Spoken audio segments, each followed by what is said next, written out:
Bonsoir chers tous, bonsoir chers amis. C'est Donald, Imperator, l'homme du métro.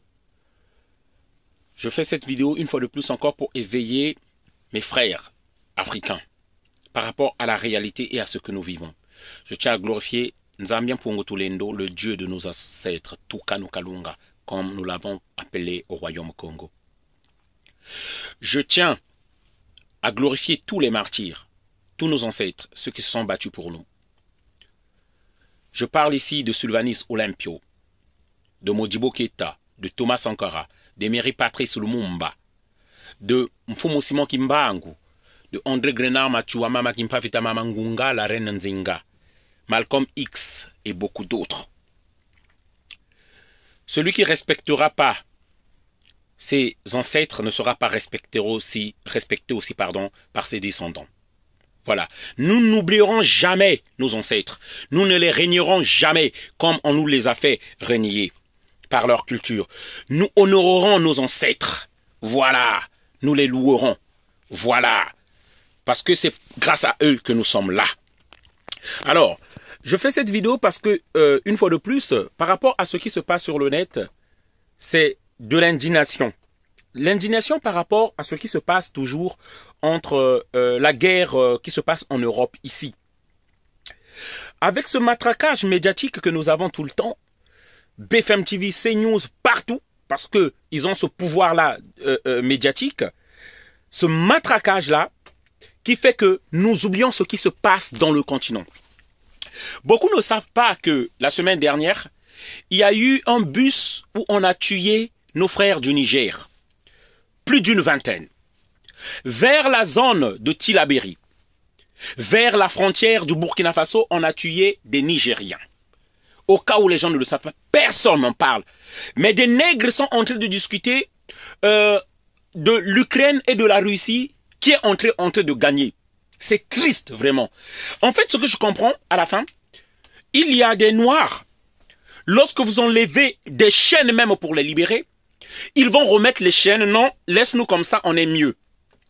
Je me rappelle encore parce que pour moi, c'est toujours un mea culpa et un aveu. Je me rappelle encore pendant la période de la guerre en Libye et à Gbagbo, en Côte d'Ivoire. Je fais toujours mon mea culpa. J'étais pour qu'on enlève Kadhafi.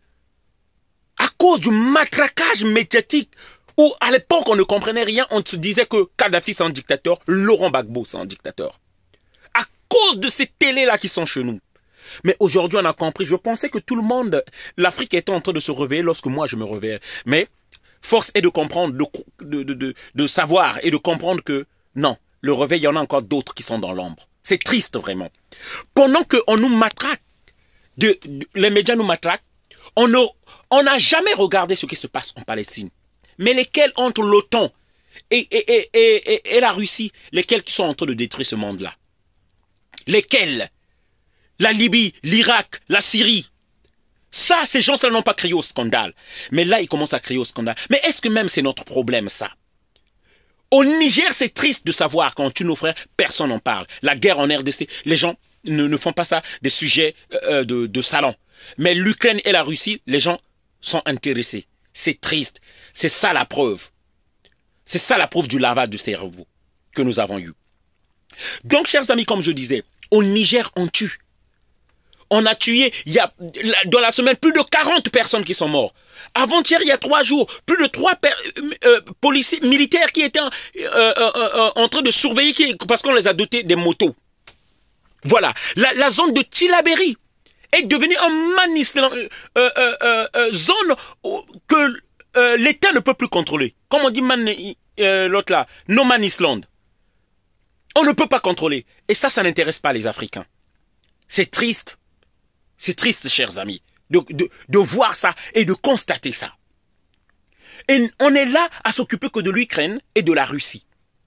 C'est triste de voir ça comme ça. Oh, Poutine ne gagne pas. Donc, les Africains, donc, si ça c'est de choisir 2 camps, on aurait eu des Africains qui se seront affrontés.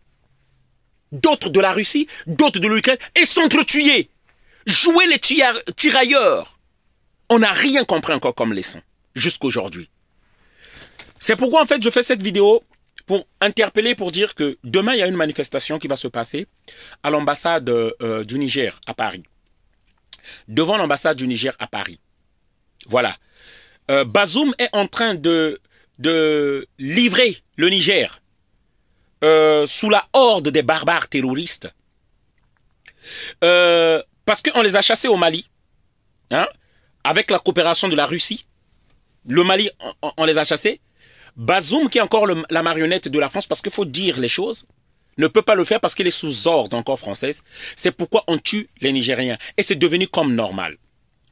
Les étudiants qui devaient se lever au Niger, les étudiants ont été corrompus. La majorité de tous ces étudiants, les chefs des étudiants influents, on leur a donné l'argent. Ceux qui n'avaient jamais vu même 200 euros, qui n'avaient même pas vu 300 euros, on leur a donné 1000 euros.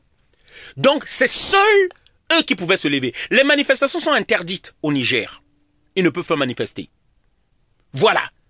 C'est permis au Mali, au Burkina Faso, mais au Niger, et on a phagocyté le mouvement, le syndicat des étudiants. Plus rien ne peut se passer. D'autres Nigériens pensent que le secours leur viendra de Dieu, et c'est Dieu qui viendra faire changer les choses. Nous savons combien de temps encore vous allez attendre.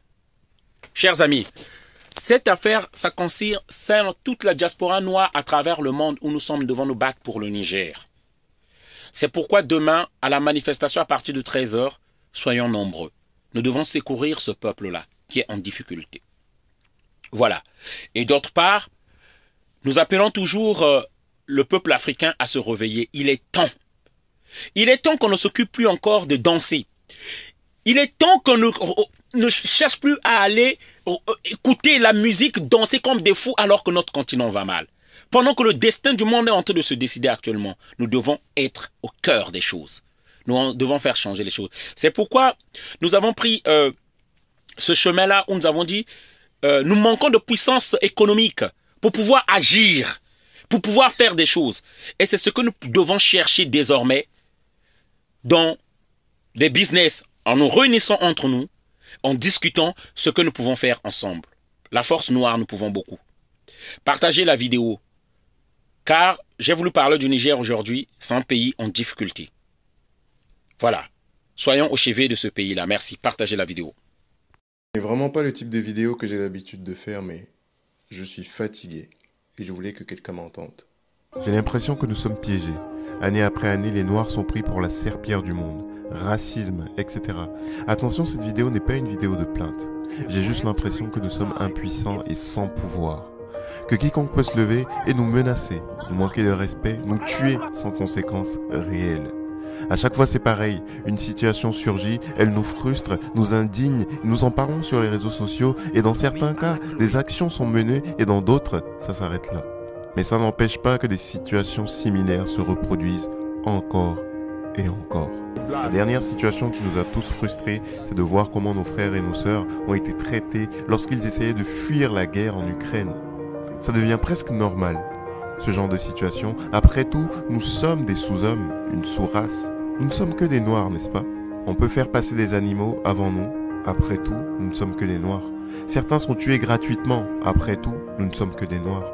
Les grandes puissances profitent de nos ressources en Afrique. Après tout, nous ne sommes que des noirs. Certains s'installent en Afrique, créent des sociétés, frappent et maltraitent nos frères et nos sœurs sur notre propre sol sans être inquiétés. Après tout, nous ne sommes que des noirs. Jusqu'à quand? Quand va-t-on comprendre que pour être respecté dans ce monde, il faut être puissant? Quand va-t-on comprendre que le respect ne se demande pas, il s'arrache par la force et la puissance? Quand va-t-on comprendre qu'il ne faut pas compter sur nos dirigeants, mais s'organiser nous-mêmes pour réussir? Quand va-t-on comprendre que le manque d'unité et les distractions sont les plus grands ennemis des Noirs? Quand va-t-on comprendre que tant que nous n'avons pas atteint nos objectifs de puissance, il faut limiter nos distractions et travailler sans relâche? Aucun obstacle n'est insurmontable si on travaille ensemble, de manière acharnée. Supprimons les frontières de nos esprits. Nous les Noirs, nous sommes un seul et même peuple. Point. Utilisons nos réseaux sociaux non pas comme seulement des outils de distraction, mais comme des outils qui nous permettent de prospérer ensemble. Avec les réseaux sociaux, nous pouvons nous organiser. Nous pouvons organiser des réunions d'affaires, des réunions dans lesquelles nous parlerons business, des réunions dans lesquelles nous parlerons culture, des réunions dans lesquelles nous ferons des levées de fonds, dans lesquelles nous nous formerons, des réunions dans lesquelles nous parlerons de stratégie afin de rendre les Noirs puissants. Mais si après avoir regardé une vidéo comme celle-ci, chacun d'entre nous retourne à ses occupations et que cela ne nous pousse pas à agir différemment, alors ne nous étonnons pas que les mêmes comportements semblables à celui qu'on a vu en Ukraine se reproduisent encore et encore envers les Noirs. Votre frère, Jimmy.